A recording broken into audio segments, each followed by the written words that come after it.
Excellences, Mesdames et Messieurs, chers invités, je m'appelle Auria Van de Heek, je suis directrice de la communication, porte-parole de la secrétaire générale de la francophonie. Et j'ai l'honneur aujourd'hui d'être votre maîtresse de cérémonie et modératrice, alors que la francophonie s'associe aux 30e commémorations du génocide perpétré contre les Tutsis au Rwanda en 1994. Comme vous le savez, notre événement de ce jour va se dérouler en 2 temps. Une première partie avec une discussion sur le thème des discours de haine et de la désinformation, et qui sera suivie ensuite d'une représentation exclusive de la pièce de théâtre Hate Radio, qui retrace le quotidien de la radio-télévision des Mille Collines pendant les mois qui ont précédé et pendant le génocide. Avant de laisser la parole à Madame la secrétaire générale pour son allocution introductive, je vous invite à vous lever pour 1 minute de silence afin d'honorer la mémoire des victimes.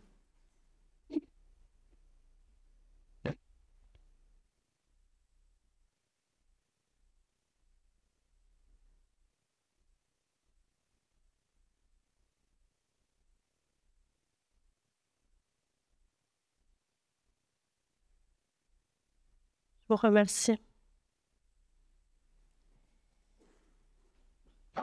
J'invite à présent Madame la secrétaire générale, Madame Louise Mushikiwabo, à venir vous délivrer son message.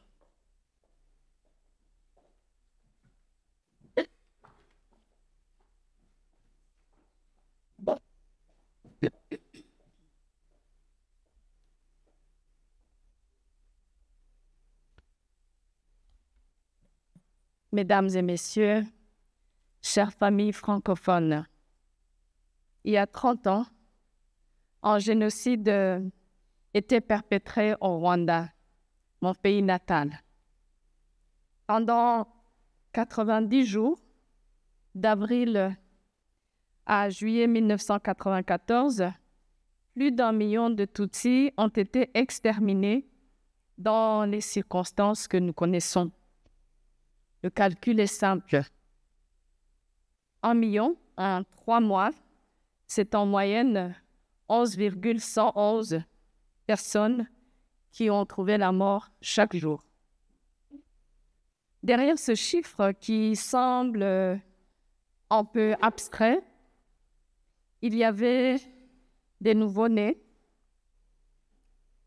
et des enfants, des jeunes et des moins jeunes, des femmes et des hommes, des bien portants et des invalides, des paysans, des éduqués, des analphabètes, des croyants, des athées.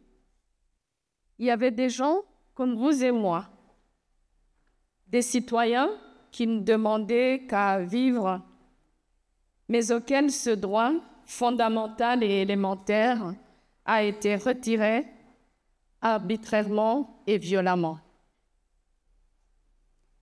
Si nous sommes réunis aujourd'hui, ce n'est pas seulement pour débattre des responsabilités des uns et des autres. Les tribunaux populaires nationaux et internationaux sont aussi là pour cela, mais bien pour nous assurer que nous faisons le nécessaire pour que l'oubli ne vienne pas effacer l'histoire et ternir la transmission, parce que c'est un danger qui nous guette. Ainsi, notre organisation, comme de nombreuses autres, associe cette commémoration à la décision des Nations Unies de nommer la journée du 7 avril, Journée internationale de réflexion sur le génocide des Tutsis au Rwanda en 1994. Elle s'appuie également sur la loi française qui, depuis janvier 2017, punit la négation du génocide des Tutsis au Rwanda. Dans ce même cadre, je ne peux que me réjouir de la nomination toute récente par l'Union africaine d'Adama Dieng comme premier envoyé spécial pour la prévention du génocide et autres atrocités de masse.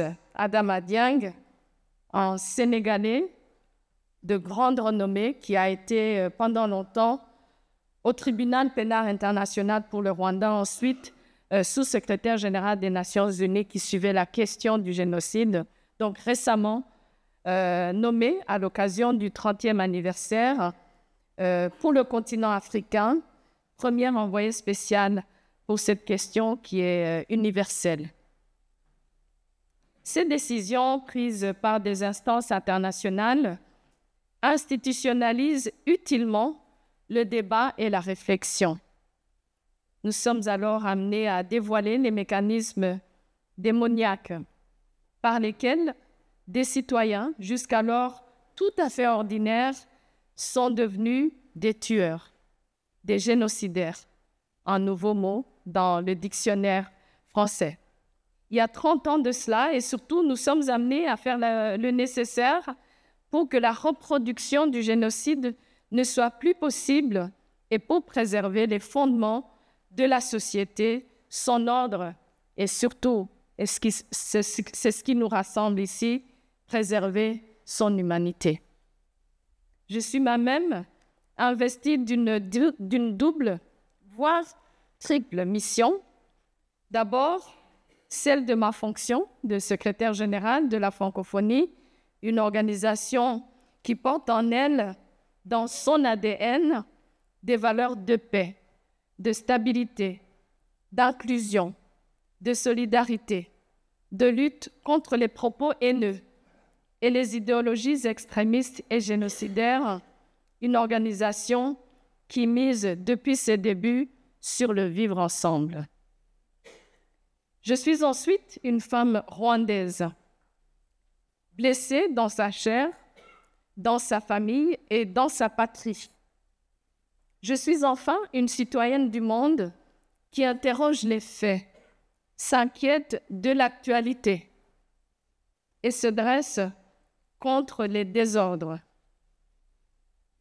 Mon souhait sincère, c'est que s'il y a eu le Rwanda il y a 30 ans, il n'y ait plus ce que nous avons vécu au Rwanda, que le Rwanda serve d'exemple et peut-être que le Rwanda fasse peur aux autres qui pensent faire comme ceux qui ont endeuillé notre pays et l'humanité. C'est pour tout cela que nous sommes ensemble aujourd'hui, car en effet, il reste partout, dans les coins et les recoins de la planète, des rescapés. Celles et ceux qui ont vécu le génocide et ont pu y échapper, des déchirés. Celles et ceux qui ne l'ont pas vécu directement aussi, mais qui ont perdu des êtres chers, des tourmentés.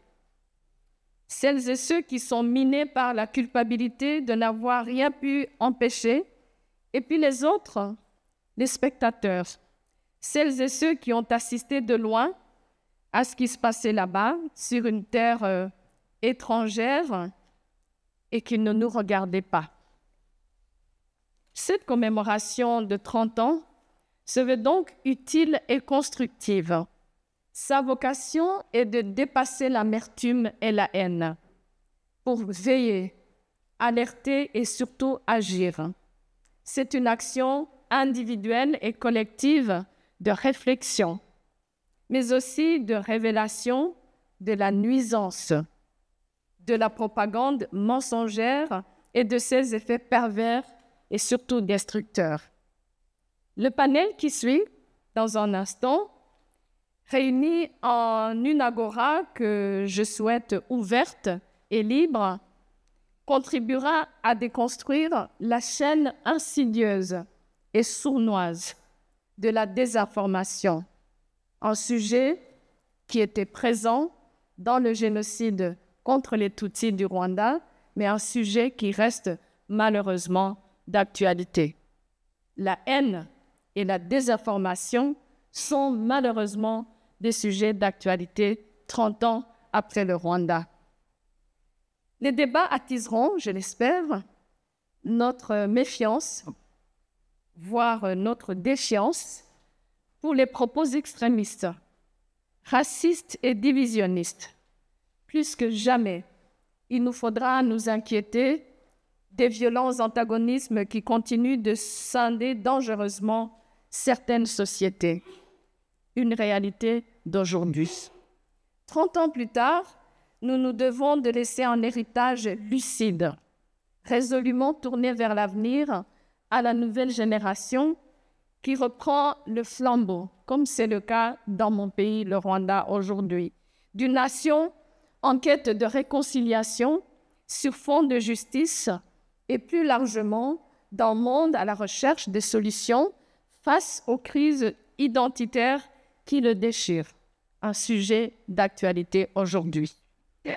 En écho à ces débats, la pièce de théâtre Hate Radio, la radio de la haine, en bon français, de Milorau, qui nous sera présentée en deuxième partie de notre événement, retrace la tristement célèbre radio-télévision des Mille Collines et dévoile le pouvoir ravageur et meurtrier du mot et de la dangereuse perfidie du verbe. Les mots tuent. Les mots ont tué au Rwanda. Je n'en dirai pas plus. Sachez simplement, mesdames et messieurs, que notre devoir est à la fois un devoir de mémoire, mais d'espoir, un message de résilience et de vigilance qui dépasse les simples frontières rwandaises pour toucher à d'autres territoires de l'espace francophone, comme le Cambodge ou l'Arménie, pays membres de notre organisation, qui eux aussi ont connu ces atrocités au XXe siècle. Notre réflexion se veut donc universelle, au service de toutes et tous. Mesdames et messieurs, chères familles francophones, vous allez nous confier vos histoires et à nous d'en prendre le plus grand soin pour que plus jamais n'advienne ce qui est advenu ni ici, ni là-bas, ni maintenant, ni jamais. Je vous remercie.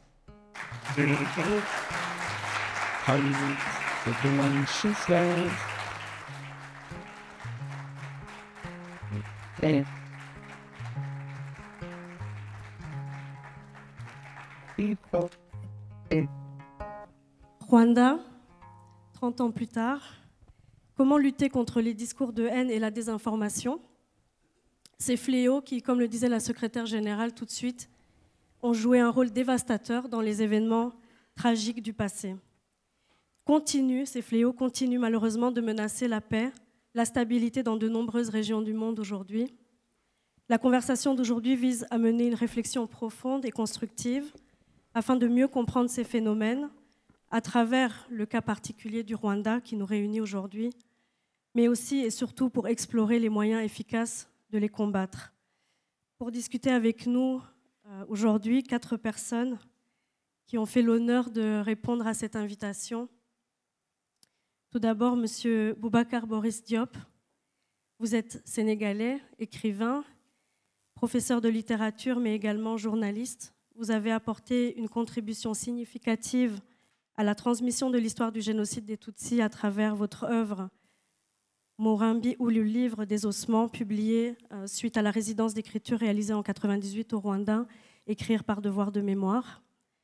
Cette œuvre a marqué votre carrière et vous a lié fortement au Rwanda où vous êtes retourné à maintes reprises.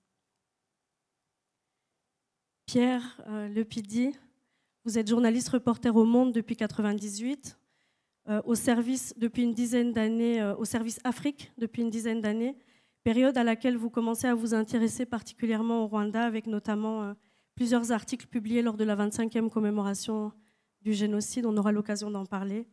Plus récemment, vous publiez votre premier roman de fiction, mais inspiré de faits réels, intitulé Mulabero, qui retrace l'histoire l'affaire d'Ido Meyer, le nom des 2 gendarmes français assassinés dans des conditions obscures au tout début du génocide, au moment où l'avion du président Habyarimana s'écrasait. Jessica Mwiza, vous êtes rwando-française, chercheuse en philosophie, mais surtout vous vous définissez comme militante de la mémoire. Petite fille de victime du génocide, vous travaillez à la protection de la mémoire du génocide perpétré contre les Tutsis en 1994 depuis maintenant 10 ans. notamment concernant la lutte contre le négationnisme et l'idéologie anti-Tutsi qui perdure malheureusement 30 ans plus tard. Vous allez avoir l'occasion de nous en parler. Vous êtes également conférencière, rédactrice de billets de blogs pédagogiques et d'autres textes publiés en revue. Et enfin, David Gakunzi, vous êtes journaliste, enseignant, ancien fonctionnaire international. Vous avez effectué des travaux de recherche sur les survivances des cultures africaines en Amérique du Nord et du Sud. Et vous dirigez actuellement le Paris Global Forum, une institution indépendante d'échange et de débat sur les enjeux globaux. Vous avez publié de nombreux ouvrages et le dernier cette année intitulé « Ce rêve qui dure encore ». Merci à tous, tous les quatre, de nous avoir rejoints aujourd'hui. Et sans plus tarder, je vais commencer la discussion peut-être en m'adressant à vous, Jessica. En tant que chercheuse en sociologie, peut-être que c'est utile de reposer le cadre dans lequel ces discours de haine se sont développés. Le discours de haine anti-Tutsi ne démarre pas subitement en 1994. On sait aujourd'hui qu'il trouve ses origines dans le racisme importé par la colonisation. Est-ce que vous pouvez nous rappeler rapidement ce contexte dans lequel il se développe ? Merci beaucoup pour la question, pour l'invitation. Merci, chers invités, pour votre présence. C'est effectivement une question primordiale parce que lorsqu'on commémore le génocide des Tutsis, on parle toujours du racisme. On en parle dans les analyses, dans les articles, dans les conférences, mais sans vraiment le définir. On parle du racisme, on parle de l'idéologie, mais quand on passe à côté vraiment du fond politique de quel est ce racisme, pour moi, on rate tout. On peut rater l'analyse des faits, des acteurs, des complicités et la compréhension globale du phénomène. Et la raison, c'est la suivante. Le racisme provoque des débats passionnés, toujours très passionnés. Le racisme est la problématique de notre temps, de nos temps modernes. Auparavant, les personnes demandaient l'asile, fuyaient leur pays pour, par exemple, la raison de leur opinion politique. Aujourd'hui, c'est pour ce qu'ils sont, pour leur identité. C'est pour ça qu'on demande l'asile dans les pays du Nord aujourd'hui. Donc, c'est un sujet sur lequel tout le monde a envie de dire « oui, le racisme, moi je pense que… » Mais c'est beaucoup plus compliqué que ça. Et l'idéologie anti-Tutsi, qui apparaît déjà avant le génocide, bien avant le génocide, est ancrée dans la négrophobie et dans son autre versant, la haine de soi, intégrée décennie après décennie par des Africains imprégnés de l'idéologie coloniale. Et la négrophobie, c'est quelque chose de précis aussi, c'est le fait d'écarter les personnes noires africaines du collectif humain en les situant en animaux, en objets. Et en fait, il s'agit d'une construction d'une altérité violente, définitive, pour justifier l'exploitation des terres, des corps, jusque par exemple la création de la gynécologie moderne, basée sur le rapt des femmes noires qui furent droguées puis ouvertes à leur insu. Et les pays européens ont participé de cette construction du noir, de l'africain, dans toute son étrangeté, dans toute son altérité. Il y a un très riche ensemble de textes qui ont créé l'Africain du point de vue des Blancs, qui serait toujours à l'état primitif, à l'état de nature et en mal de civilisation. Donc ces Africains ont été étudiés, mesurés, classifiés, exploités. Autour de ces conclusions, ils ne seraient pas des êtres humains aboutis. Et c'est cela l'origine du génocide des Tutsis, c'est cela l'origine même du négationnisme. C'est de la négrophobie et aussi l'importation dans les Grands Lacs de l'antisémitisme, parce que le Tutsi a été créé comme le juif africain, désigné comme le juif africain. Jean-Pierre Chrétien, l'historien spécialiste de nos pays des Grands Lacs, l'a précisé. Dès le Moyen-Âge, les Européens ont fantasmé sur un pays situé au cœur de l'Afrique, peuplé de personnes qui auraient la peau plus claire, qui seraient plus beaux, qui seraient plus intelligents que d'autres Africains. Très rapidement, les Africains ont été classés entre eux. Après que l'idéologie raciste ait classé les populations dans le monde, les Blancs occidentaux en premier, ensuite d'autres populations, mais tout en bas, les Noirs africains. Ensuite, après avoir participé de cette classification, ils ont ensuite classé les populations noires africaines entre elles. Et le Tutsi, qui était à la base juste une catégorie socio-économique, a été racialisé en catégorie de noirs plus proche des blancs. C'est vraiment ça la base de l'idéologie génocidaire.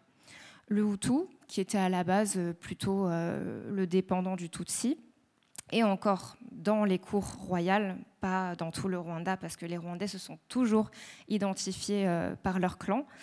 Il a été racialisé comme le vrai nègre, entre guillemets, le vrai inférieur. C'est cela la base du génocide contre les Tutsis. Et la société rwandaise a été totalement réorganisée sur cette base-là. Et les antagonismes que cela a suscités ont été instrumentalisés politiquement dans le but de diviser pour mieux régner des années durant.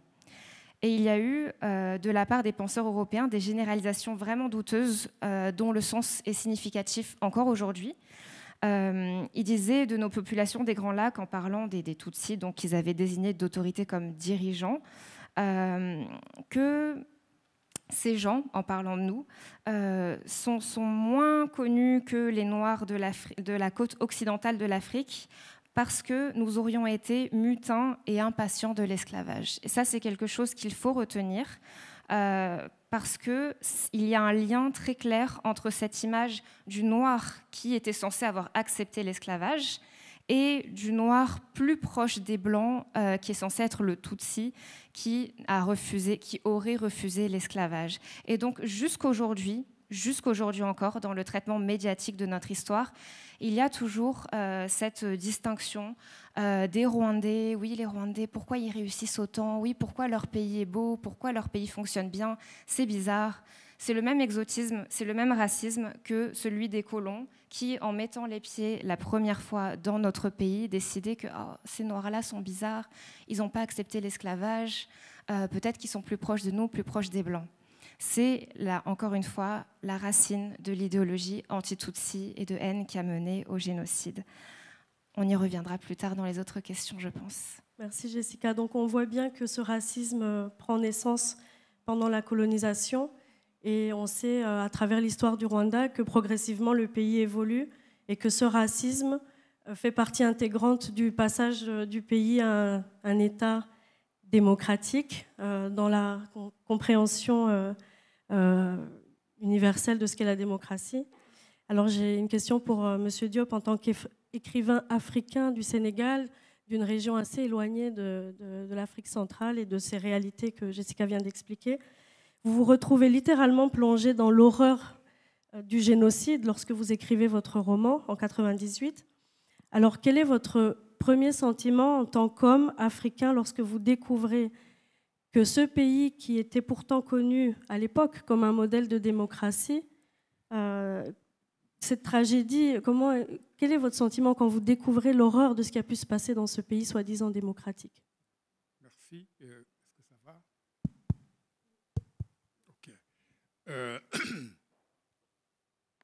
Bonsoir et merci à chacune et à chacun d'entre vous de sa présence ici.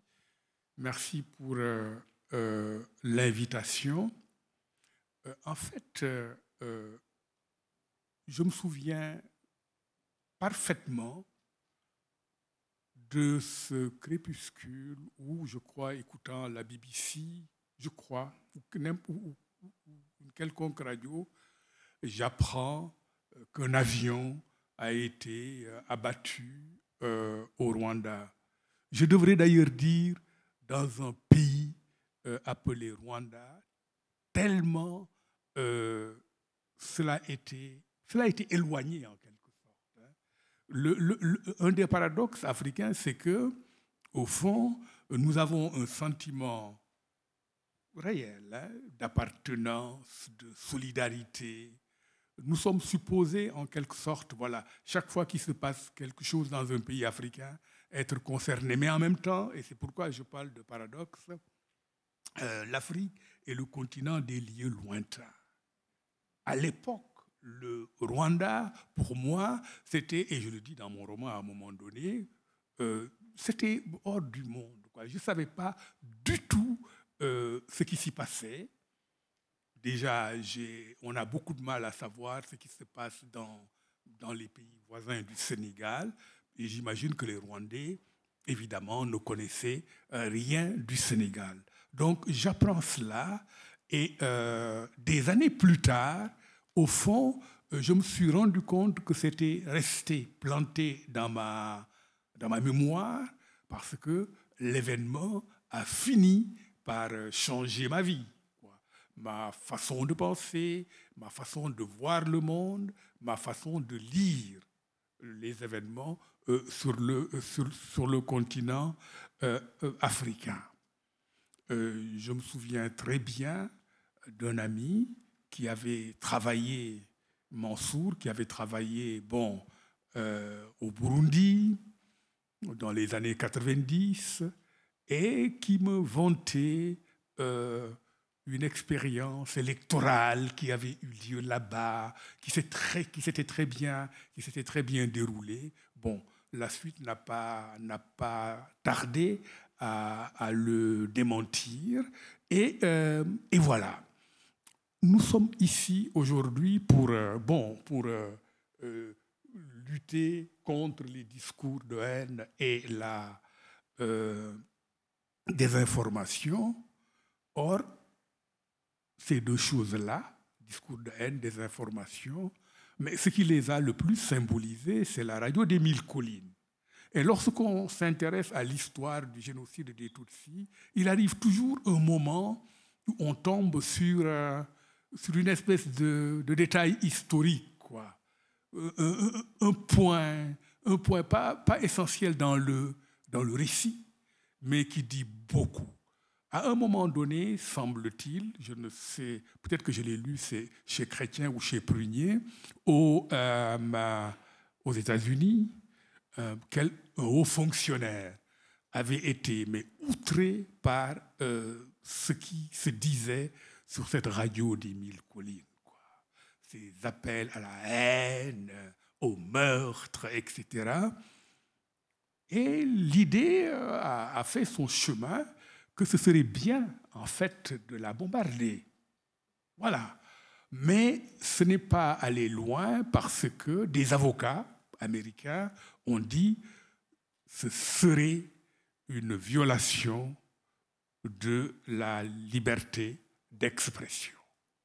Et la radio a continué à coordonner les massacres.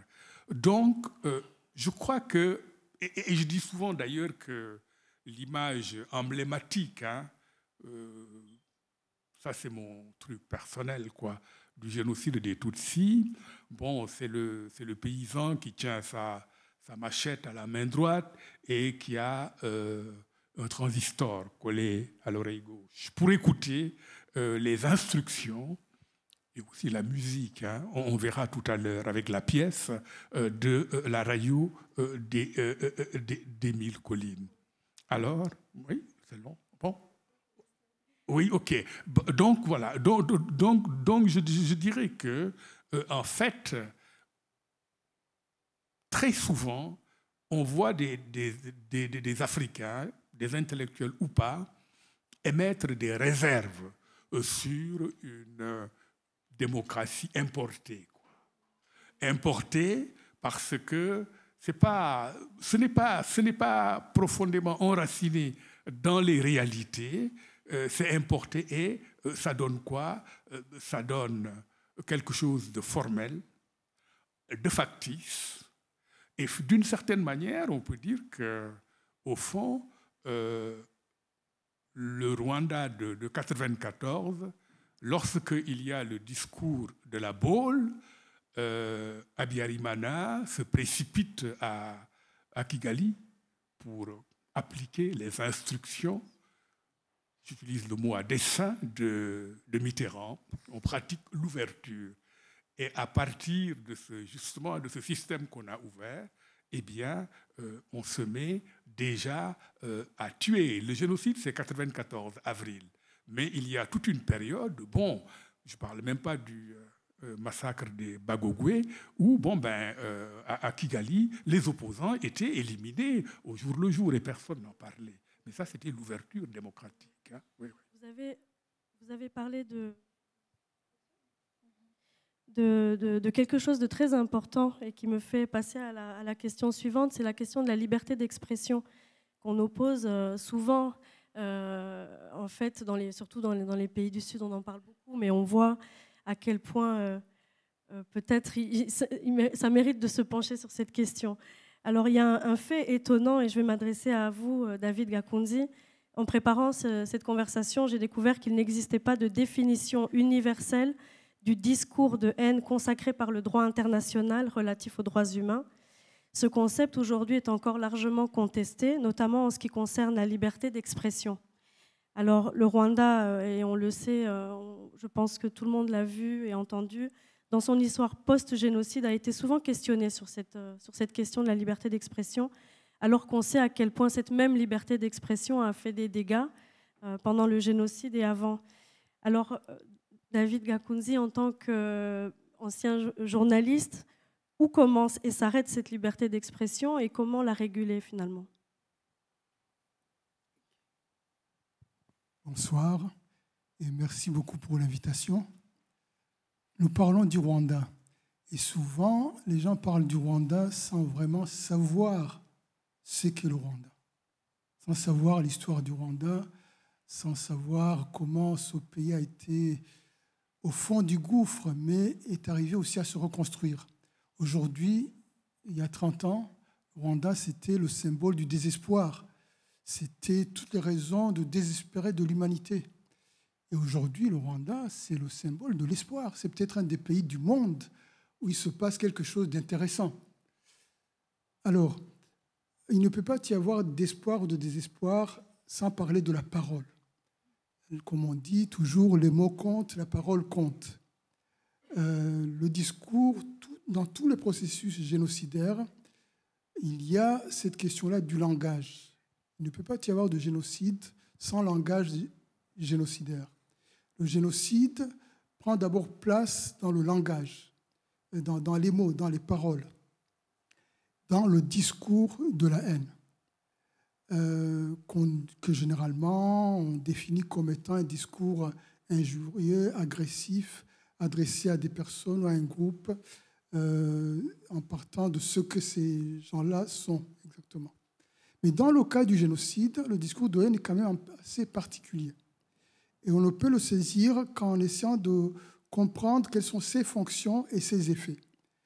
Les fonctions, rapidement, dans le cas du Rwanda, le discours de haine, il a classifié, c'est ce que disait Jessica, il y a les Hutus, il y a les Tutsis, il a stigmatisé, il a figuré les Tutsis comme les ennemis de la nation, les ennemis intérieurs et extérieurs.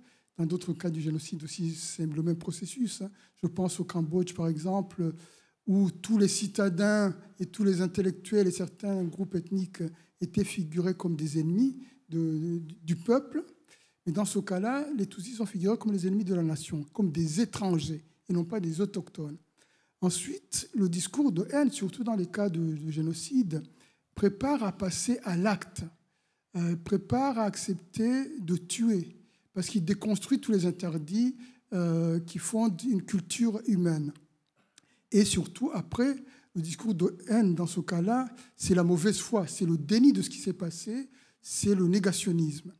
Alors, au Rwanda, dans un pays qui a connu ce processus-là, ce langage génocidaire, on ne peut pas se conduire, ce serait irresponsable de se conduire comme s'il ne s'était rien passé. Quand on parle du Rwanda, des fois, on a l'impression qu'on a beau dire qu'il s'est passé un génocide, mais que les gens ne réalisent pas vraiment ce que c'est qu'un génocide, ce qui s'est vraiment passé, qu'il y a une rupture dans l'histoire dès qu'il y a un génocide. On ne peut pas reconstruire, repartir le lendemain comme si c'était rien passé. Et dans le cas du Rwanda, est-ce qu'il y a la liberté de parole ou pas? Moi, je reviens du Rwanda.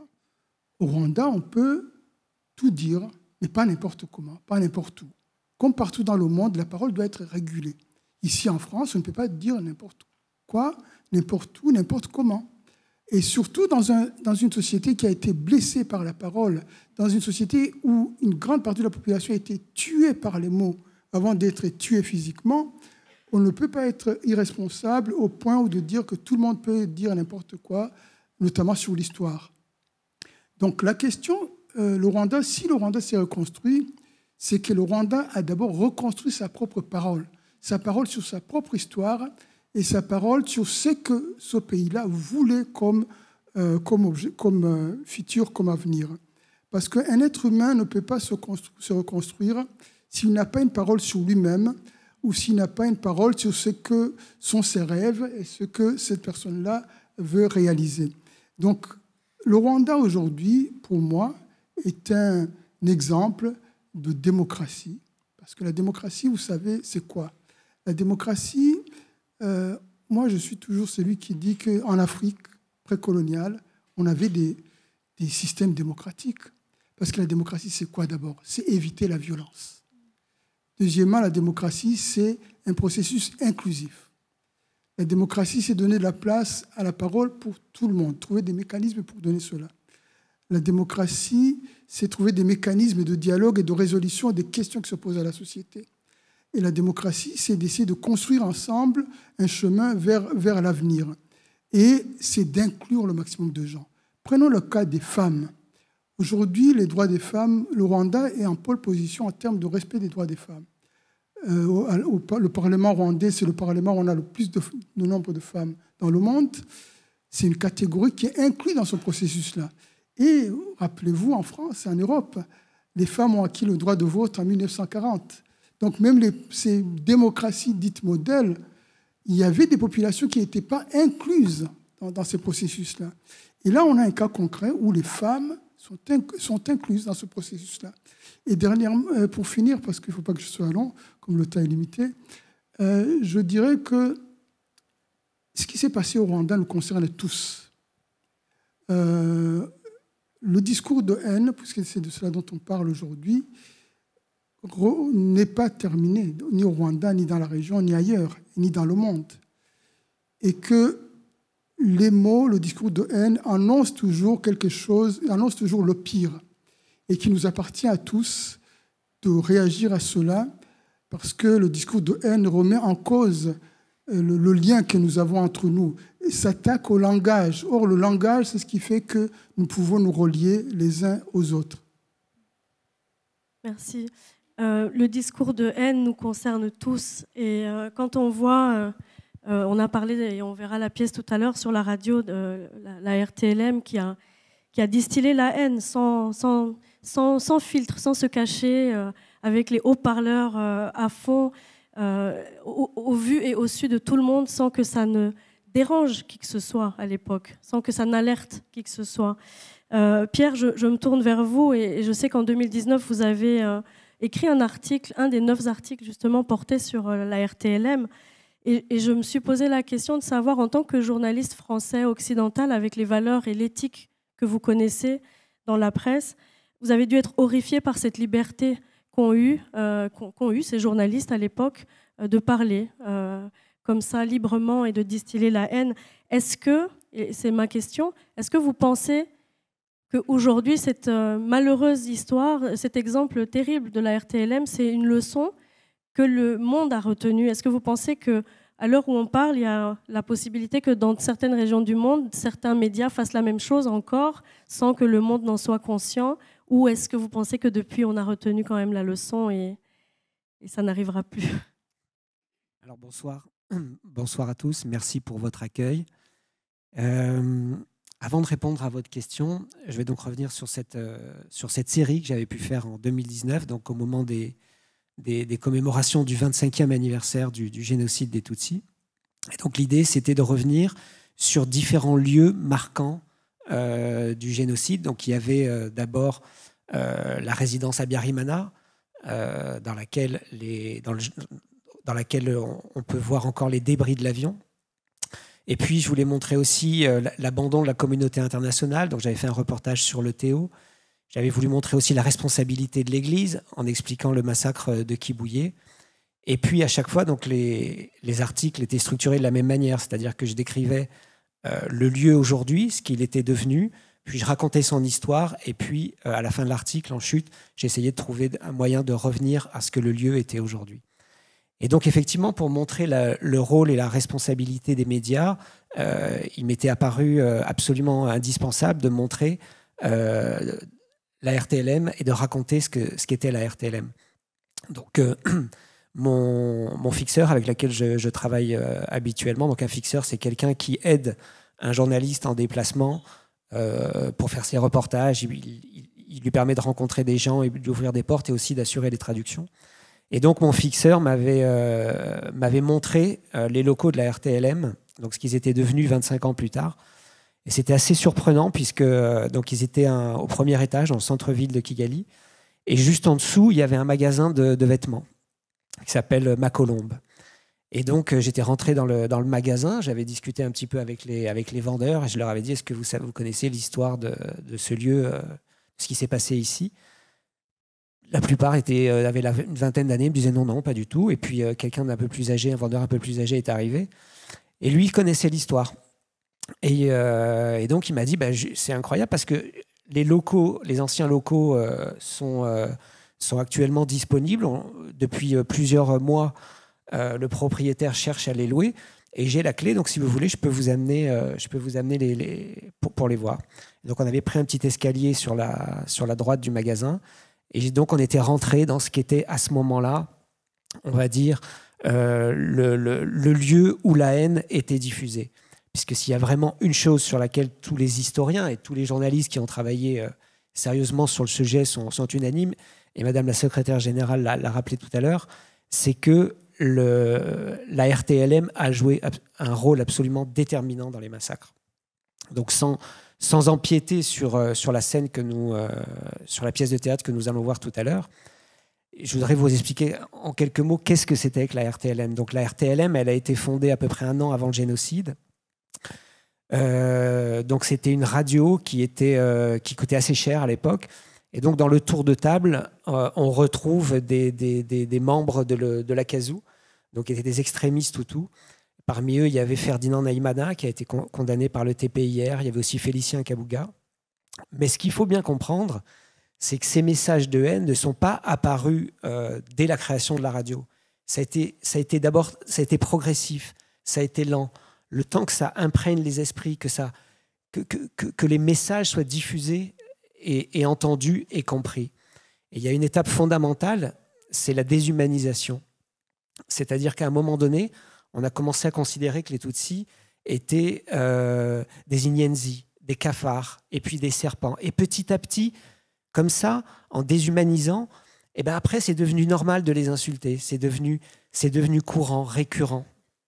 Et comme ça, les discours la haine a pu monter crescendo et infuser vraiment les esprits. On parle de désinformation, mais il y a quand même un message que la RTLM a diffusé. C'était quelques jours avant le 6 avril, je crois que c'était une dizaine de jours avant, où il y a un animateur à l'antenne qui a dit le 4 ou le 5, au moment des périodes de Pâques, il va se passer un petit quelque chose dont on va entendre parler pendant très très très longtemps. Et le message se termine par un rire absolument d'un cynisme inouï. Et évidemment, il annonçait l'attentat contre Juvénal Habyarimana, non pas le 4 ou le 5, mais le 6 avril 1994. Et dès que l'avion a été abattu, à ce moment-là, on parle de désinformation, et ça a été très important. C'est-à-dire que la RTLM a considéré et a diffusé des messages comme quoi c'était le FPR qui avait abattu l'avion, pour exciter la haine, pour faire en sorte que la haine atteigne son paroxysme, et ça a été comme ça le déclenchement des massacres. Je me permets juste de reposer ma dernière petite question. Est-ce que vous pensez qu'aujourd'hui, c'est possible encore? Est-ce qu'on est, nous, conscients de ce qui se passe dans chaque recoin de la planète, sur les médias nationaux, de région, dans les quartiers? Comment est-ce qu'on peut être sûr que ça ne se reproduira plus? Non, c'est une question très difficile. Personnellement, je pense qu'il y a toujours des médias qui diffusent la haine. En Afrique, mais pas seulement. Et je pense que c'est important de retourner les masses, justement de faire ce processus lent, qui soit progressif. Ça passe par la déshumanisation, je l'ai dit tout à l'heure, afin, à un moment donné, de faire en sorte que les gens prennent leurs machettes ou leurs fusils et aillent tuer leurs voisins, leurs ennemis. Donc, pour répondre à votre question, non, je pense que c'est toujours possible. Je vais me tourner vers vous, David, à nouveau. Quand on entend les histoires du génocide, et en particulier celle du Rwanda, on a du mal à comprendre comment des hommes et des femmes ordinaires qui étaient dans leur vie quotidienne, paisible, se retrouvent à tuer avec autant de brutalité des personnes qu'ils côtoyaient et à commettre l'impensable.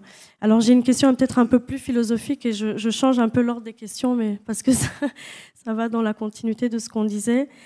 Pensez-vous que chacun d'entre nous est susceptible d'être endoctriné? Est-ce que les discours de haine peuvent toucher tout le monde ou est-ce qu'on peut être vacciné contre les discours de haine? D'abord, il faut replacer les choses dans leur contexte. Un génocide, ce n'est pas un événement soudain, c'est un processus. C'est un processus qui prend du temps pour mûrir. C'est un contexte fait de discours de haine, c'est un contexte fait d'angoisse de mort, c'est un contexte de conditionnement des gens. Donc, nous ne sommes pas tous, heureusement, des génocidaires potentiels, je vous rassure. Mais placés dans certaines conditions, toutes les sociétés peuvent basculer. Toutes les sociétés. Souvenez-vous de l'Allemagne. L'Allemagne était composée, c'était le niveau le plus élevé en termes d'intellectualité, de rationalité à l'époque. Les Allemands, c'était les plus grands philosophes, les plus grands... Et on a vu ce qui s'est passé. Et il y a une chose, puisqu'on est à la francophonie, que Senghor a dit un jour, et on l'a très mal compris. Senghor a dit « la raison est hellène et l'émotion est nègre ». On lui a sauté dessus, on l'a dit, Senghor veut dire que nous autres Noirs, nous ne raisonnons pas, nous ne réfléchissons pas, et que c'est les Blancs qui réfléchissent. Mais en fait, on n'a pas compris ce que voulait dire Senghor. Senghor disait que la raison ne suffit pas, parce que la raison, on l'a vu, ce qu'elle peut produire en Allemagne. Par contre, la pensée, c'est ça qui est fondamental. Or, il ne peut pas y avoir de pensée s'il n'y a pas d'émotion. C'est l'émotion qui nous relie aux autres. C'est l'émotion qui peut nous aider à faire en sorte qu'on ne soit pas séparés des autres par ce mur de la haine. Et je pense que le seul antivirus par rapport à tout ce processus-là, c'est justement cette culture de l'émotion, cette culture de l'empathie, mais aussi, je pense, réaliser que tout cela, l'histoire humaine n'est jamais un progrès linéaire, qu'il y a des avancées, qu'il y a des reculs, et que l'essentiel pour nous tous, c'est la culture. Le génocide arrive le jour où il y a la défaite de la culture, le jour où la culture est défaite, le jour où il y a la défaite culturelle, tout devient possible. Alors on parle de culture et je ne peux que poser cette question. Monsieur Diop, en tant qu'homme de lettres, en tant qu'écrivain, quel regard vous portez sur le rôle des intellectuels? On vient de parler des intellectuels allemands à l'époque de la Deuxième Guerre mondiale notamment. Quel est le rôle, selon vous, des intellectuels dans la propagation de la haine et, à contrario, dans la diffusion des valeurs universelles? Est-ce que vous croyez en la nécessité d'une culture engagée? Oui, alors, mais je vais commencer assez curieusement par une phrase de François Mitterrand. On la lui prête en tout cas. Il aurait dit à son médecin, « Ne croyez pas qu'au Rwanda, on s'est levé un matin pour dire « le génocide commence aujourd'hui ». C'était une façon de dire que ça s'est construit sur la durée, sur des décennies. Dans ce processus-là, les médias ont joué leur rôle. On vient de le rappeler ici, mais aussi les intellectuels. Quelqu'un comme Nahimana, dont on vient de mentionner le nom, historien, d'ailleurs respecté par ses pairs à l'époque. Je crois que désormais, bon, maintenant ce n'est plus le cas.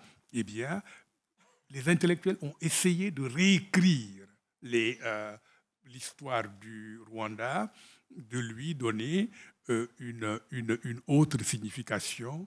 Mais toutes les théories sur la révolution sociale, la révolution Hutu, c'est le travail des intellectuels à travers les médias, à travers l'Église.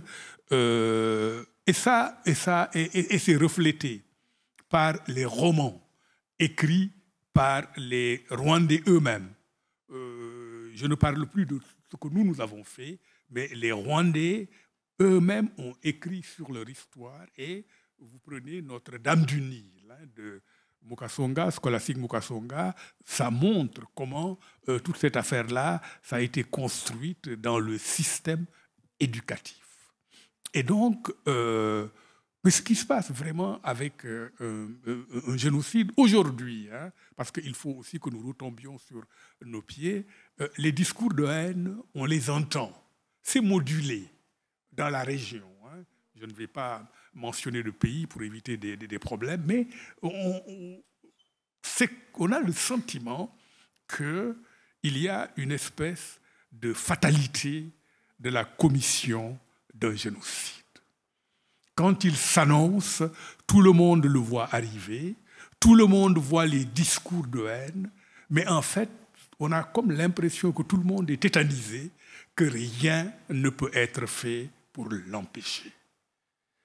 Et après, maintenant, lorsqu'il se passera ce qui ne devrait jamais se passer dans telle ou telle région de l'Afrique centrale, bon, les gens viendront, il y aura des romans, voilà, on regrettera, etc. Le vrai problème, c'est comment est-ce qu'on peut faire pour arrêter. Et les intellectuels, je crois, ne jouent pas leur rôle. Et pour finir, aujourd'hui, je viens d'entendre, Madame Michiko Abou vient de le dire, bon, il y a en France une loi qui criminalise le discours de haine sur le Rwanda. On constate qu'il n'y a aucun pays africain où c'est le cas. Maintenant, moi, je quitte le Rwanda pour parler de l'Afrique en général.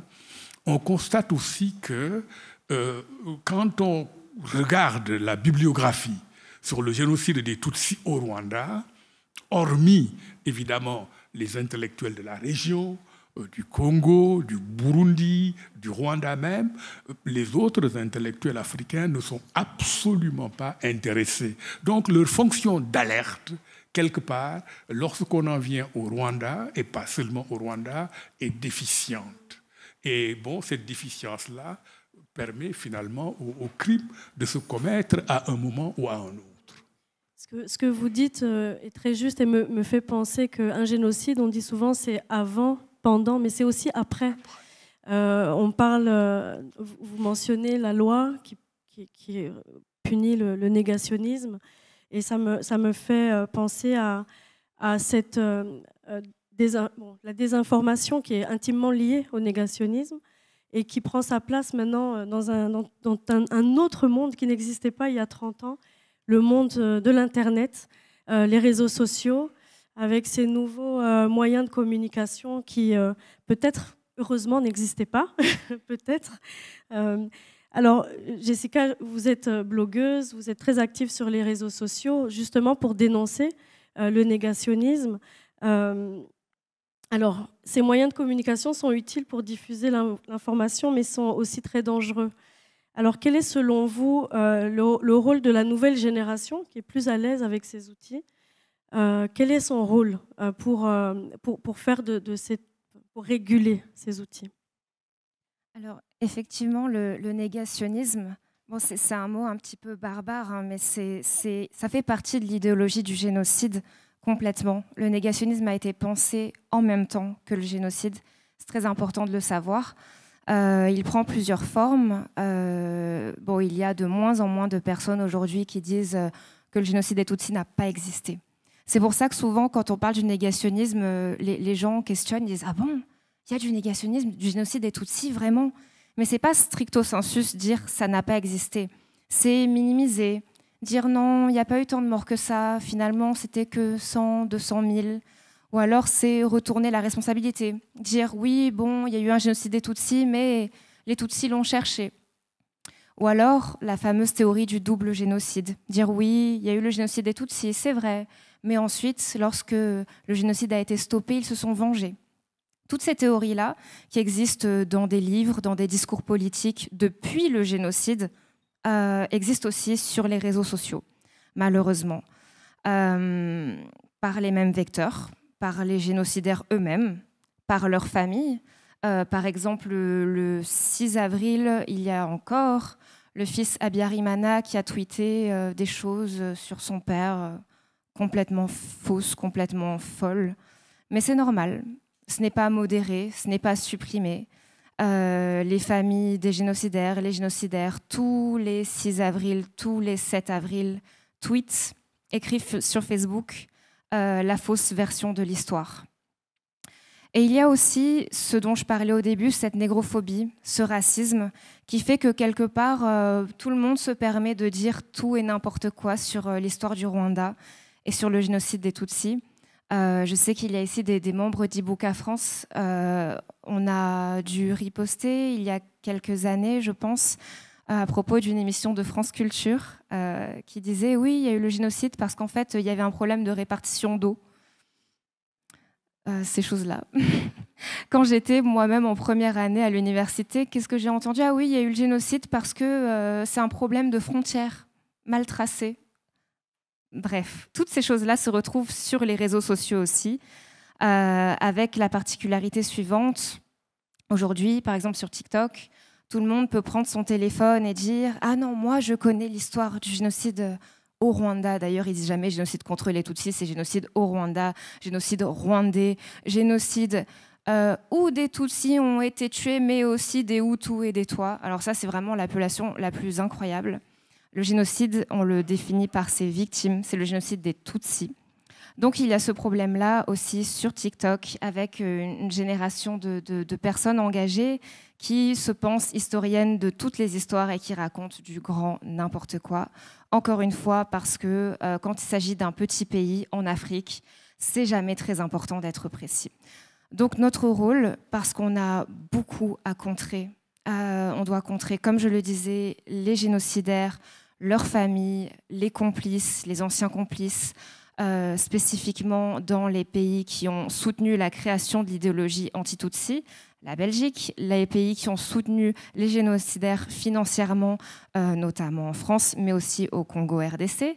Donc on a toutes ces personnalités-là, leurs descendants idéologiques, mais aussi des nouvelles ONG, des nouvelles associations qui versent dans ce négationnisme-là. Donc tout simplement, on doit être plus nombreux. On doit être plus nombreux. Aujourd'hui, on est très peu à lutter contre l'idéologie génocidaire, à lutter contre le négationnisme. Ça se compte, voilà, je ne vais pas dire sur les doigts de la main, mais on est vraiment très peu. Et il est important que plus de personnes nous rejoignent pour mener cette lutte, qui en est une réelle, et qui se base et sur la continuation de l'idéologie du génocide et sur le racisme, cette négrophobie qui fait qu'on peut dire tout et n'importe quoi sur une histoire africaine. À vous entendre, à vous écouter, on comprend que la désinformation a souvent, malheureusement, beaucoup à voir avec des enjeux politiques, des réalités politiques et géopolitiques. Et tout à l'heure, Pierre, vous mentionnez la désinformation sur laquelle démarre le génocide. Alors on sait aujourd'hui que ça n'a pas été la raison du génocide, contrairement à ce qui avait été présenté pendant longtemps, mais plutôt l'élément déclencheur. C'est une fausse information. C'est une fausse information qui, le 6 avril, pousse tout le monde dans la rue, des jeunes hommes avec la machette à la main, à tuer les personnes qui ont été définies comme étant celles qui ont tué le président de la nation à l'époque. Cette fausse information, elle a fait son chemin, elle a évolué, on l'a vu dans les médias internationaux, partout, et on peut voir aujourd'hui, 30 ans plus tard, on a beau commémorer que parfois les fausses informations ont la vie dure. Elles sont démenties, elles sont analysées, décortiquées, elles font l'objet d'enquêtes. Et malgré cela, on voit qu'elles sont questionnées, elles sont remises en question encore et encore selon les aléas de la politique. Alors, je n'ai pas une vraie question, mais je pense que la question qui pourrait se poser, c'est comment on lutte finalement contre la désinformation dans des contextes où la vérité est sans cesse malmenée par les enjeux politiques. Alors, on l'a dit tout à l'heure, il y a évidemment la culture, mais il y a aussi et surtout l'éducation, je pense. Hein, l'éducation est prioritaire pour lutter contre la désinformation. Mais comme on a tout à l'heure parlé de racisme, on parle de désinformation, ce qu'il faut savoir, c'est que la désinformation, elle va laisser des traces. Calomnier, il en restera toujours quelque chose. Aujourd'hui, le meilleur exemple, celui qui me vient en tête, c'est celui donc, de l'attentat perpétré contre Juvénal Habyarimana. En France, il y a eu une première enquête menée par le juge Bruguière qui a conclu que le FPR était responsable de cet attentat, qui est donc l'élément déclencheur du génocide. On l'a dit et répété, le génocide est un processus qui s'est fait sur plusieurs années, voire plusieurs dizaines d'années. Et puis, il y a une autre enquête qui a été faite par le juge Marc Trévidic, donc sur un même fait qui est arrivé à des conclusions diamétralement opposées, disant cette fois que les tirs venaient donc du camp de Kanombe, et donc c'était les forces armées rwandaises et la garde présidentielle qui étaient... on en conclut que ce sont les forces armées rwandaises et la garde présidentielle qui auraient abattu l'avion. C'est-à-dire que sur un même fait, on a deux conclusions totalement différentes. Et bien malgré cela, malgré le fait que la Cour d'appel de Paris, en 2020, a estimé que la première enquête avait été manipulée, avait été orientée notamment par un mercenaire, etc., vous avez encore des gens qui remettent en cause ces décisions de justice et qui estiment que l'attentat a été perpétré encore par le FPR. Il y a une autre chose qui me vient à l'esprit en matière de désinformation, c'est un exemple récent. C'est la théorie du grand remplacement. Il y a dizaines, quinzaine d'années, cette idée était balancée sur les réseaux sociaux par quelques farfelus. Aujourd'hui, on s'aperçoit qu'elle a imprégné une partie de la population et qu'elle était même soutenue par un candidat à la présidentielle qui, à un moment donné, faisait 14% dans les sondages en France. Donc, vous voyez comment, au début, une idée qui peut paraître stupide, idiote, aujourd'hui, finalement, progressivement, imprègne la population et les esprits. Et finalement, on revient toujours au même très responsable, les médias, qui finalement ont cette responsabilité de donner leur juste. Parce que si je reviens à ce que Jessica disait, les jeunes en ligne s'emparent de ces informations, de ces désinformations, et en font des outils de négationnisme, de propagande de haine, de discrimination. Donc, est-ce que finalement les médias sont les seuls à être responsables de ce qu'ils diffusent et de cette vérité ? Oui, alors il faut toujours différencier médias et médias. Et il y a des médias aussi qui font très bien leur travail et qui justement participent à cette lutte contre la désinformation. Aujourd'hui, tous les grands journaux ont un service dédié à lutter contre les fake news et à démontrer que certains faits sont faux, etc., etc. Mais voilà, Internet a libéré la parole, a donc libéré aussi énormément de médias et donc participe quelque part à cette désinformation. Et donc, et voilà. Et donc aujourd'hui, on en arrive à cette situation. Je vois que le temps passe et je voudrais quand même privilégier aussi le public. Peut-être juste avant d'ouvrir au public pour les questions et interventions, on parle beaucoup on a entendu beaucoup le slogan « Plus jamais ça ». On l'a entendu après l'Holocauste, après le Rwanda. Est-ce qu'aujourd'hui, on peut encore y croire ? Et comment, moi, je voudrais vous entendre sur le mot de la fin, peut-être, David, sur cette question. Est-ce qu'on peut y croire ou plus jamais ça ? Il faut y croire. Il faut croire que le génocide n'est pas une fatalité. Le génocide est un processus politique.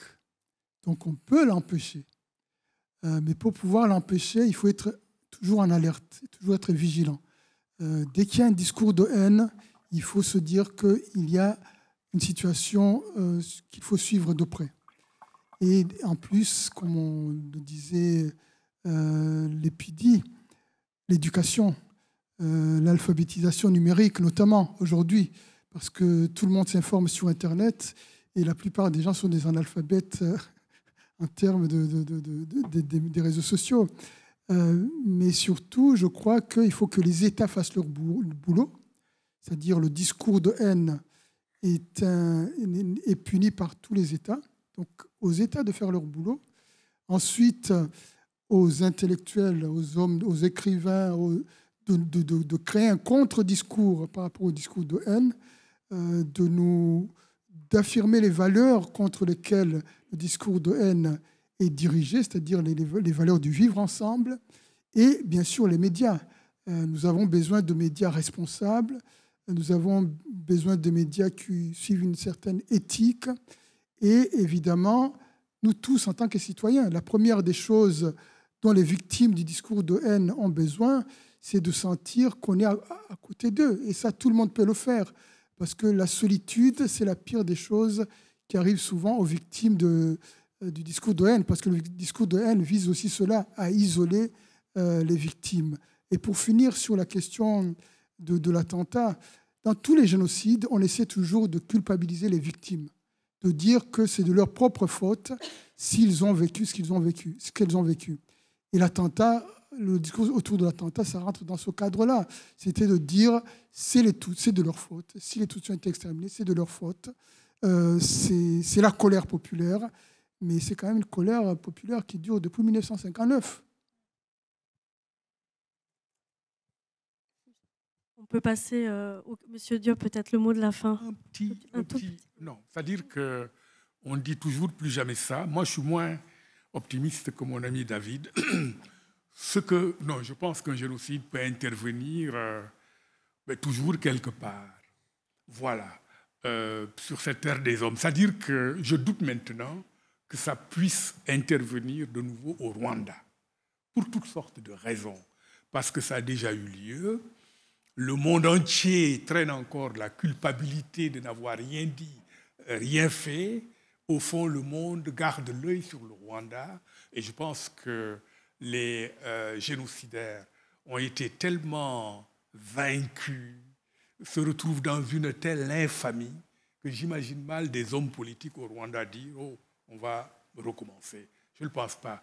Et pour moi, ce qui guette vraiment le Rwanda, c'est moins la répétition d'un génocide que, et là nous revenons au début de cette causerie, ce que j'appelle la banalité politique africaine. Un système ouvert avec des partis et des gens, oui, tu l'as dit, qui racontent n'importe quoi, qui tirent vers l'ethnie et tout ça. Ça peut renaître. Mais comme ce qui s'est passé en 1994, je ne le crois pas. Et puisqu'on parle de discours de haine, attention, il est en train de fleurir dans mon propre pays. Évidemment, c'est un parti qui n'est pas très important, qui s'appelle de manière significative le Parti nationaliste. Je l'ai attaqué d'ailleurs moi-même la semaine dernière, le monsieur, et qui dit que tous les problèmes du Sénégal, ça vient des Guinéens. Voilà, qu'il faudrait les renvoyer chez eux, les priver de travail. Il ne dit pas qu'il faudrait les éliminer, mais c'est presque ça. Ben voilà, donc on parle de Zemmour, machin, mais il y a aussi chez nous, quoi. C'est-à-dire au Sénégal, et c'est un discours qui porte au Sénégal. Je ne dirais pas que c'est un discours massivement accepté, mais qui porte. Hein, parce que, oui, c'est ça la question qui est posée. Est-ce qu'on peut encore vraiment influencer les gens avec des discours aussi primaires? Oui. Oui, mais l'expérience historique rwandaise récente me fait croire que un génocide au Rwanda, je ne vois pas cela arriver. Merci à tous les quatre. On va respecter le timing quasiment à la perfection et passer aux questions. Et juste pour rappel, on a une demi-heure, donc vous serez indulgents, on va prendre les questions, les interventions, et on va clôturer à 18h15 pour pouvoir passer dans la deuxième partie de notre soirée. Donc il y a des micros mobiles, et donc j'invite toute personne qui souhaiterait intervenir depuis la salle à se manifester.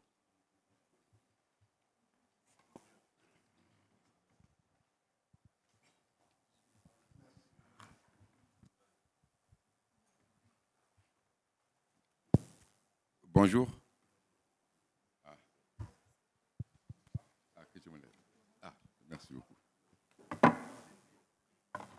Bonjour. Ah. Non, si mon doyen souhaite intervenir, je lui cède volontiers la parole. Ah bon, non, je vous donne le micro et je parle après vous. Ah. Merci beaucoup, merci cher doyen. Madame la secrétaire générale, chères sœurs, chers collègues, mesdames, messieurs les invités, professeur, Boubacar Boris est un professeur respecté, respectable au Sénégal. Merci professeur pour vos interventions. Puisque vous avez mentionné le Sénégal et le discours de haine, justement mentionnant ce parti-là, je voudrais rebondir justement sur quelques propos et quelques considérations. Merci, chères sœurs, pour cette commémoration. En vérité, je pense que nous sommes tous et nous pouvons tous être perméables au discours de haine. Et justement, en se disant « non, je suis vacciné », c'est là qu'on est peut-être le plus perméable. Il nous faut une vigilance permanente, mais surtout, il nous faut de telles cérémonies. En vérité, éviter la désinformation, lutter contre les discours de haine, dire plus jamais ça, c'est ne jamais se taire. Il faut continuer à parler pour éviter et préserver le monde de telles violences, pour éviter et préserver le monde de telle barbarie. Le silence est coupable. Que ce soit au Rwanda, que ce soit ici à Paris, que ce soit à Dakar, que ce soit en Afrique du Sud, que ce soit partout. Il nous faut à chaque fois, à cette occasion, nous réunir, parler et mentionner ce qui s'est passé au Rwanda pour faire peur, mais pour alerter et dire plus jamais ça. Nous taire, c'est faire preuve de culpabilité. Il ne faut pas se taire. Il faut que la voix de ceux qui veulent prévenir le monde de telle barbarie soit plus audible, résonne davantage que la voix de ceux qui poussent vers la haine et la désinformation. Merci beaucoup.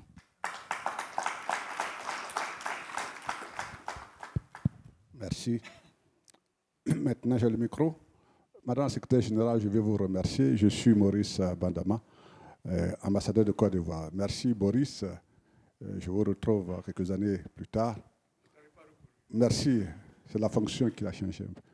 Alors, je vais porter un témoignage. Ce qui a été dit a été bien dit. Et personne n'est à l'abri d'un génocide. La Côte d'Ivoire, dont je suis ressortissant, a connu un drame récent. Moi-même, je suis enseignant, écrivain. Le concept de l'ivoirité a surgi en Côte d'Ivoire juste 2 ans après le génocide rwandais. Quand M. Konabédé accède au pouvoir, il fait la promotion de l'ivoirité, qui est un concept culturel créé par un homme de théâtre que j'ai eu le bonheur de connaître en tant que jeune écrivain.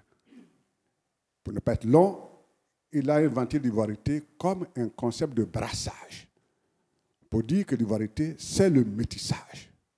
La Côte d'Ivoire est un pays de métissage et toutes les cultures s'expriment en Côte d'Ivoire et c'est ce qui fait sa beauté. Il citait un adage du sage Amadou Ampateba qui disait que la beauté d'un tapis provient de sa diversité. Donc, l'ivoirité, concept culturel, pour dire brassage, pour dire rassemblement, pour dire inclusion. M. Bédier l'érige en concept ivoirien et politique pour dire ce sont des Ivoiriens purs. Le pur ivoirien, l'ivoirité, vous avez dit Boris, et ce sont les étrangers le problème. Et en particulier les Burkinabés, les Maliens, les Guinéens. Et ce qui a été dit au Rwanda pour traiter les Tutsis de cafards, moi je suis de l'ethnie Baoulé, dont je suis le président Konabédé, le président Oufo-Boigny, Baoulé. En Baoulé, le Mossi, on l'appelle Ngossien, c'est-à-dire la mouche. la mouche. Donc, M. Alassane Ouattara, falsifiant l'histoire, certains idéologues, certains intellectuels, certains journalistes considèrent que M. Ouattara est un Gaussien, c'est-à-dire c'est un Mossi. Il n'est pas un Ivoirien. Et donc, tous ceux qui sont avec Alassane Ouattara, dont nous autres, sont des traîtres. Il faut les tuer. Nous avons échappé à la mort. Bref. Et la conséquence, c'est ça. Moi, j'ai commencé à attaquer l'ivoirité dès que c'est sorti, en disant, voilà ce qui s'est passé au Rwanda. Voilà tout près de nous, au Libéria. Les guerres, les crises sont venues de ce qu'on a traité certains étrangers, donc de moins que citoyens. Et cela a été érigé en loi. Pour être président, candidat, il faut être ivoirien, né de père et de mère, eux-mêmes ivoiriens, nés ivoiriens, bref. Et on a massacré des gens pour ça. Donc, personne n'est à l'abri d'une dérive identitaire. Nous avons une jeune philosophe, il faut peut-être qu'on réfléchisse sur la question de l'étranger, de celui qui est différent. Bref, peut-être ce qui s'est passé au Rwanda ne se passera plus au Rwanda, mais aujourd'hui, le discours de la différence, même avec les médias, même avec la démocratie, aujourd'hui, et ça, madame la secrétaire générale a été ministre des Affaires étrangères, moi je compare cela, aujourd'hui dans nos ministères des Affaires étrangères, on met aussi le ministère des Affaires étrangères et des Ivoiriens de l'extérieur, et des Sénégalais de l'extérieur. Et c'est maintenant, entre citoyens, les Sénégalais de l'extérieur contre les Sénégalais de Sénégal, les Ivoiriens de l'extérieur, et ça crée des conflits, et c'est cela comment on crée toujours. Donc le discours, la désinformation, faisons attention aux mots. Ce sont les mots qui sont les premières balles, ce sont les mots qui tuent les premiers, et c'est pour ça qu'on doit faire attention aux mots, et personne n'est à l'abri d'une dérive, et nous souhaitons que l'exemple du Rwanda soit pour nous tous une école. Une école comme l'histoire est notre meilleure institutrice, comme dit le philosophe, et que l'histoire nous enseigne. Moi, dans mon pays, la Côte d'Ivoire, où nous avons de grands instruits, ce sont des intellectuels de haut niveau, des historiens, des philosophes, qui ont inventé l'ivoirité et qui l'ont érigé en système politique. Et on n'est pas encore sorti, même en Côte d'Ivoire, on n'est pas encore sorti de cela. Merci, c'est ma contribution.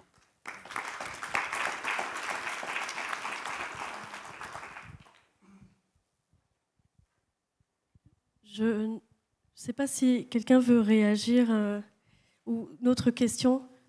Oui, Sandra. Merci beaucoup.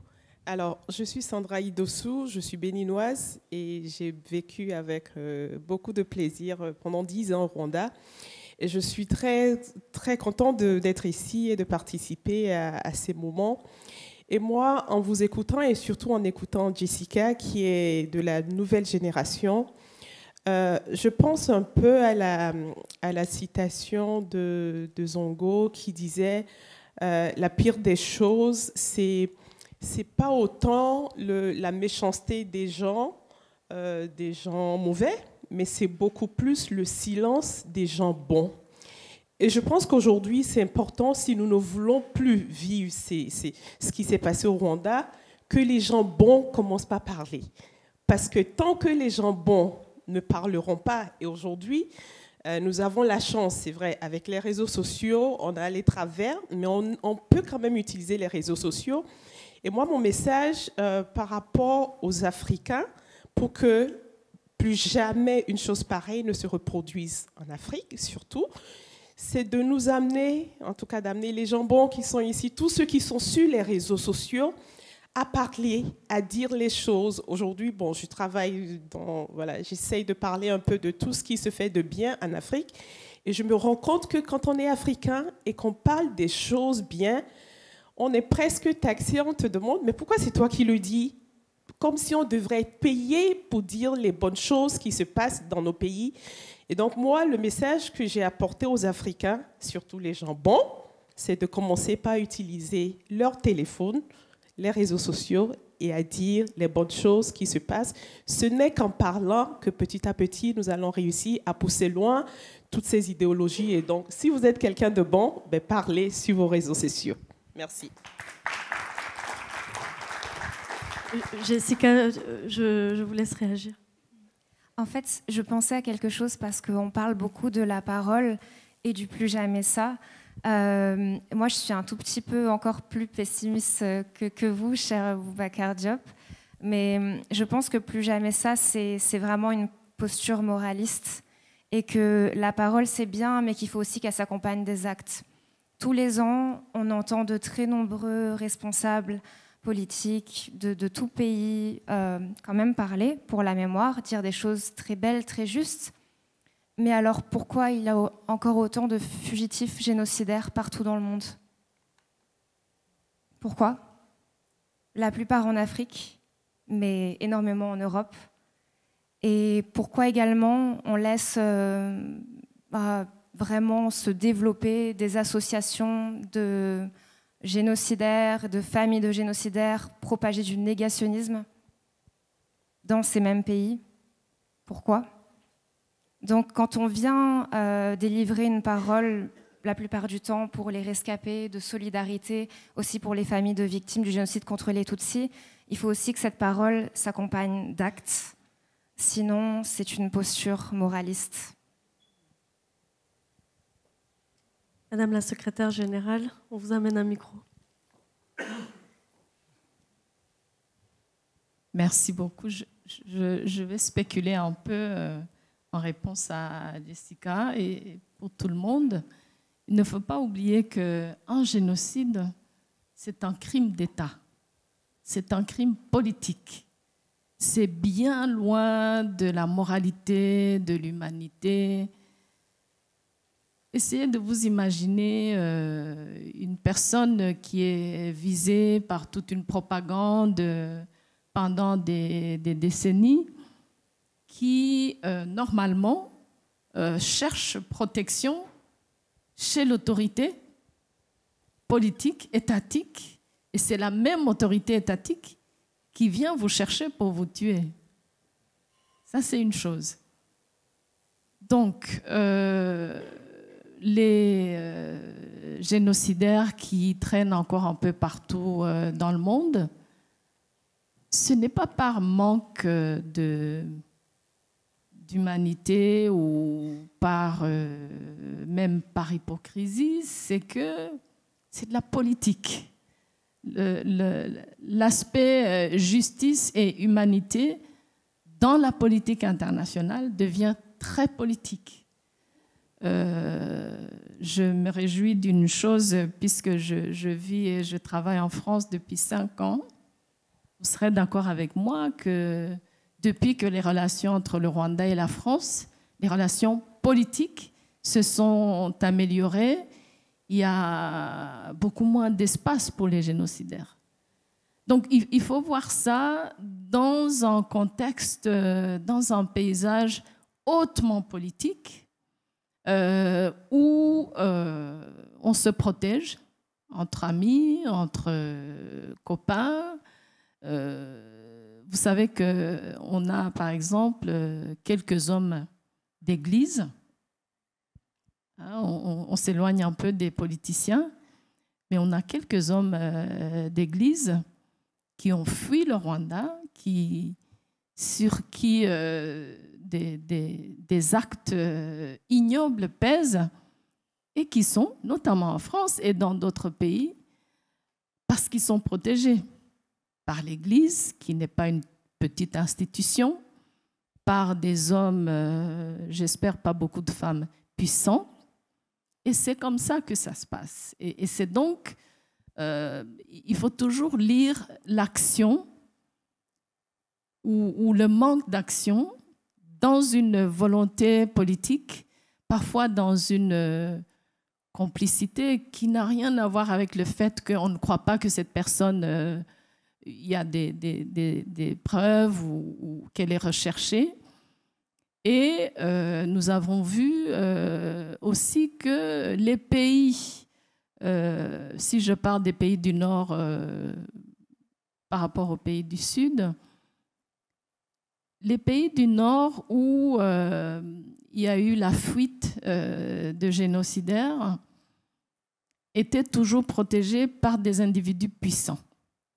protégée dans le sens où, et c'est le cas aujourd'hui ici en France, où nous avons l'ancienne première dame du Rwanda. C'est un mystère pour moi. Apparemment, je ne peux pas dire que j'ai toute l'information là-dessus, mais c'est une femme qui est recherchée parce qu'elle faisait partie du premier cercle qui aurait peut-être même fait assassiner son mari, donc tiré sur l'avion, qui vit aujourd'hui en France, apparemment sans statut, ou bien on est accepté, on croit au fait qu'il n'y a pas de culpabilité, et dans ce cas, on est en bonne et due forme et on a les statuts qu'il faut, on a la carte de résident ou la nationalité. Mais cette dame, jusqu'à aujourd'hui, c'est pour ça que son fils faisait tout son cinéma le 6 avril, elle n'est ni acceptée ni rejetée. Elle vit ici, dans ce pays. C'est politique. Elle a des protecteurs. Et donc, pensez toujours, génocide, c'est un État. C'est un crime qui est commis par un État, et un État où les acteurs ont aussi des relations, ont des sympathies, ont des protecteurs. Et comme Jessica, vous l'avez bien dit au début, ce genre de choses, c'est par rapport à l'Afrique, ça va, ça peut passer. Et donc, pensez que c'est vraiment une question d'État. Les tribunaux qui existent aujourd'hui, qui devraient y passer, qui n'y est pas. C'est vraiment penser qu'il y a la force et les relations étatiques qui sont derrière la protection et souvent même derrière toute cette propagande de minimisation du génocide.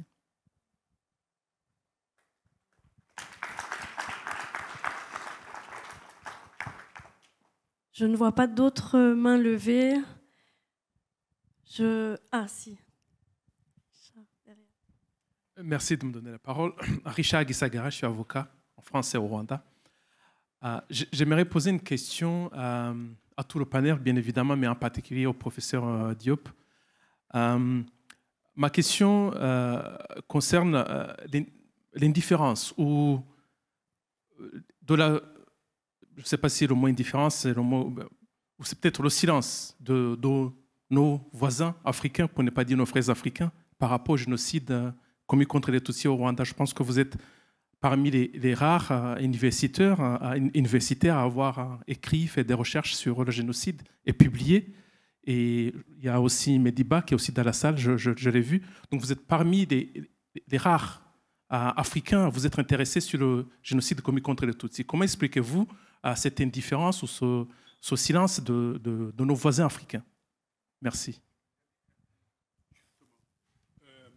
Avant de vous répondre, Maurice, c'est-à-dire qu'il y a les concepts et l'usage qu'on en fait. En Côte d'Ivoire, on a inventé la notion d'ivoirité. Et puis, c'est devenu très explosif. Ça a pratiquement mis le pays à feu et à sang.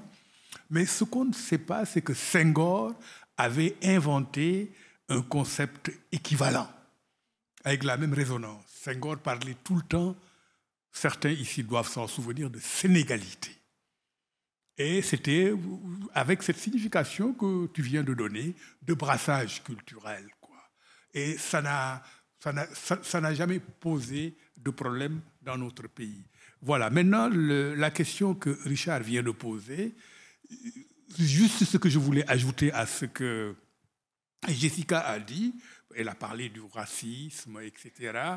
Mais en même temps, je pense qu'il faut ajouter autre chose, un concept qui est très opératoire, mais malheureusement souvent ignoré, occulté quand on veut réfléchir sur l'Afrique. C'est moi ce que j'appelle l'afropessimisme. J'ai vraiment l'habitude d'en parler. Au fond, comment ça se fait que quand le génocide a lieu, en 1994 au Rwanda, maintenant on est 30 ans, je pense que, sans vouloir exagérer, l'Afrique est une des parties du monde où la sensibilité à cet événement est la moins grande. Comment ça se fait qu'en juin 1994, alors qu'on le moment le plus terrible du génocide, en quelque sorte, l'Union africaine se réunit à Tunis, le premier sommet auquel participe d'ailleurs Mandela, et dans son ordre du jour ne figure même pas ce qui se passe au Rwanda. Il a fallu d'ailleurs que Mandela tape du poing sur la table pour qu'on parle à Tunis de... Voilà. Pourquoi il y a beaucoup de questions. Moi, je pense que j'appelle ça, le concept c'est afro-pessimisme, hein, mais moi j'appelle ça la haine de soi. On a été tellement biberonnés, la colonisation, la traite négrière, vous êtes la lie de l'humanité, l'Afrique est maudite. Ce discours a été récupéré par des intellectuels africains qui, au nom de quoi? Au nom de moi, je vais dire tout haut ce que tout le monde pense tout bas. Je suis un intellectuel courageux.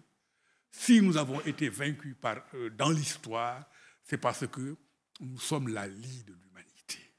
Et c'est cette idée, vraiment, c'est de l'autoracisme. Hein. C'est cette idée que les Africains, ils sont comme ça, ils aiment le sang, ils sont ethnicistes. D'ailleurs, chaque fois que j'entends quelqu'un dire « Ah, vous savez, dans les pays africains, je suis en alerte », parce que finalement, il n'est pas en train d'analyser un phénomène particulier, il est en train de tracer une grille de lecture dans laquelle on met tout en même temps. Ce qui se passe au Sénégal, en Guinée, au Rwanda, au Soudan, en Éthiopie, partout. Mais c'est de l'Afrique, quoi. C'est la nuit noire. On ne va pas, dans les détails, essayer de comprendre ce qui est arrivé. Et donc, au Rwanda, il y a les massacres, on tue, mais les gens, ils regardent paisiblement les matchs de football de la Coupe du Monde, hein, qui avait lieu en Amérique à l'époque. Ah ben, oui, c'est un pays africain. Ah, on s'entretue. Il n'y a rien de nouveau sous le soleil. Et ça continue. Qu'à l'époque, et moi-même qui est en train de critiquer ça, je pense que j'étais plus ou moins dans cet état d'esprit, mais de manière inconsciente. Sauf que quand même, j'ai pu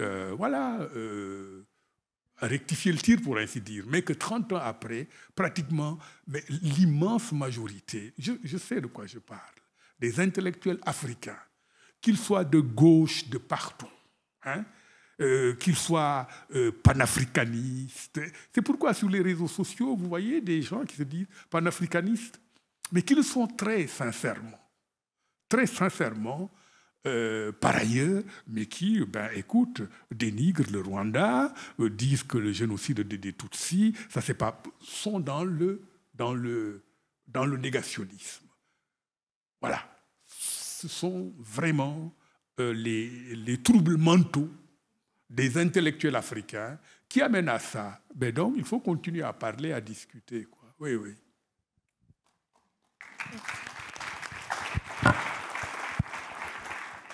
On va. Alors, je vois qu'il y a 4 questions. Malheureusement, je pense qu'on ne pourra pas aller au-delà à cause du timing. Je suis vraiment désolée. Monsieur d'abord, allez-y. Il ne s'agit pas d'une question. Je ne pose pas de question, je vais juste demander une chose. Je m'appelle François Routaïsiré. Est-ce que ce soir, tous tels qu'on est là, est-ce qu'on pourrait se promettre de ne plus utiliser dans la bouche de quiconque est ici ce mot de génocide rwandais? Est-ce qu'on pourrait se promettre ça au moins? Parce que c'est quelque chose dont ça n'a pas l'air important, je ne sais pas pour certains, mais j'entends jamais parler de génocide allemand. On désigne le génocide par la victime. Or, quand il s'agit du Rwanda, c'est génocide rwandais. Pas plus tard que ce matin, j'étais dans une radio, c'était des journalistes. Pourtant, toute la journée, c'était sur le génocide des Tutsis. Mais j'entendais dans la bouche des journalistes génocide rwandais, génocide rwandais. Il a fallu qu'on leur répète à nouveau, leur rappelle à nouveau qu'il s'agit du génocide perpétré contre les Tutsis. Est-ce que tous, tels qu'on est là ce soir, on pourrait se dire on ne va plus jamais utiliser ce terme-là? Voilà, c'est tout ce que j'ai à dire.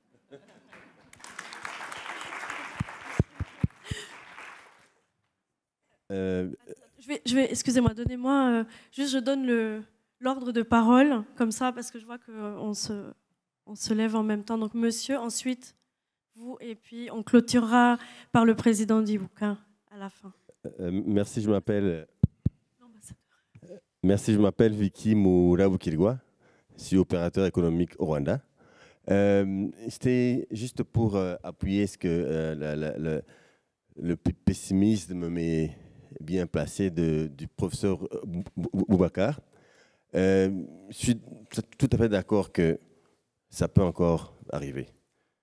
Et vous avez dit il faut dire tout haut ce que les autres pensent tout bas.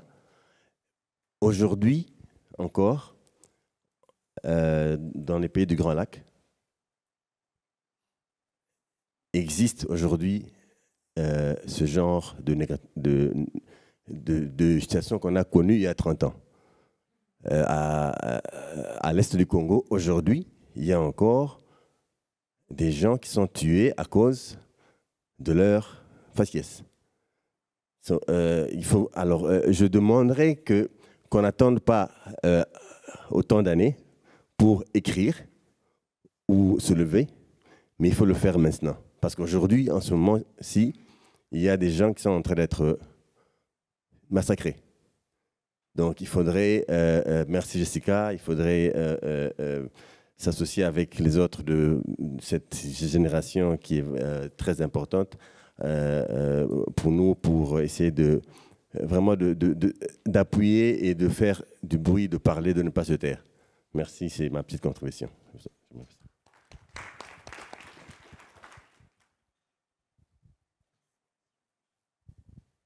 Merci.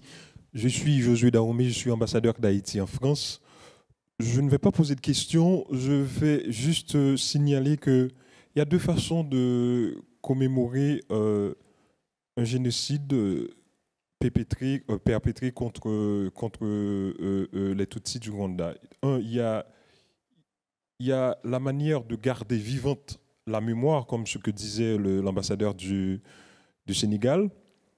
Il faut faire en sorte que le silence ne règne pas sur ce qui s'est passé, mais il y a une autre façon de commémorer également cela, c'est de maintenir vivant le leadership, ce qui se passe après, le leadership qui a été exercé, à mon avis, après le génocide par le Rwanda, tout ce qui a été fait par la suite, c'est de maintenir tout ça vivant. Et j'ai envie de profiter de cette opportunité qui m'est offerte pour dire à Madame la secrétaire générale qui est là que nous avons une admiration sans pareil pour le Rwanda, pour le leadership qui a été exercé au Rwanda après tout ce qui s'est passé. Parce que moi, je viens d'un pays, je viens de Haïti, qui, il y a plus de 200 ans de cela, a rompu les chaînes de l'esclavage colonial. Et il se trouve qu'en ce moment, mon pays traverse une période de très très grande turbulence. Et lorsque nous voyons ce qui se passe au Rwanda, en ce moment, le leadership que le Rwanda projette dans le monde, il y a une chose que j'ai envie de dire à Madame la secrétaire générale par rapport à son pays, c'est que Haïti a beaucoup de chance d'avoir le Rwanda, et vous-même personnellement, en position de nous montrer le chemin du renouveau. Merci.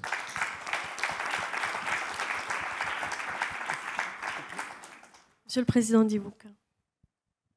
Merci. Merci, Madame la secrétaire générale de la francophonie, pour avoir organisé cette soirée. Merci au panel pour vos interventions. J'avais beaucoup de choses à dire pour avoir travaillé un peu sur ces questions des médias. Je voulais faire une précision au moins.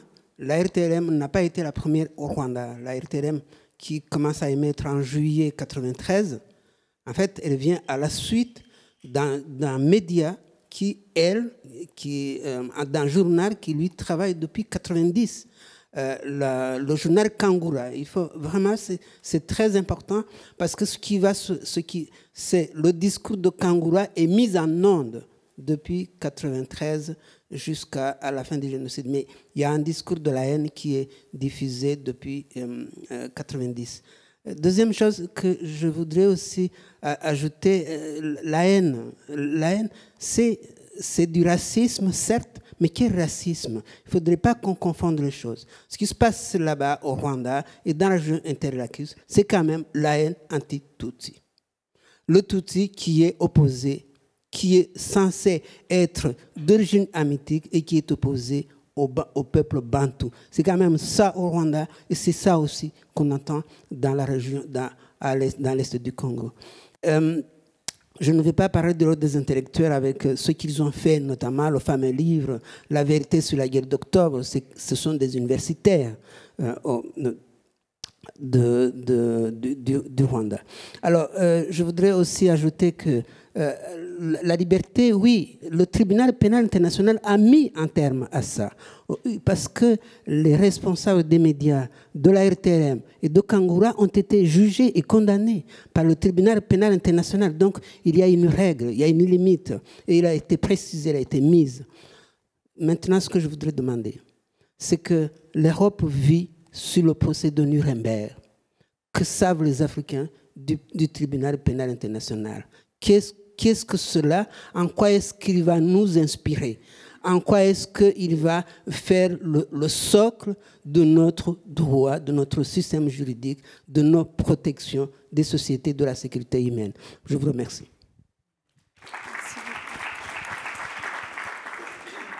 Alors, monsieur l'ambassadeur, vous aurez le mot de la fin. Il y a tellement de choses à dire sur ce sujet, malheureusement.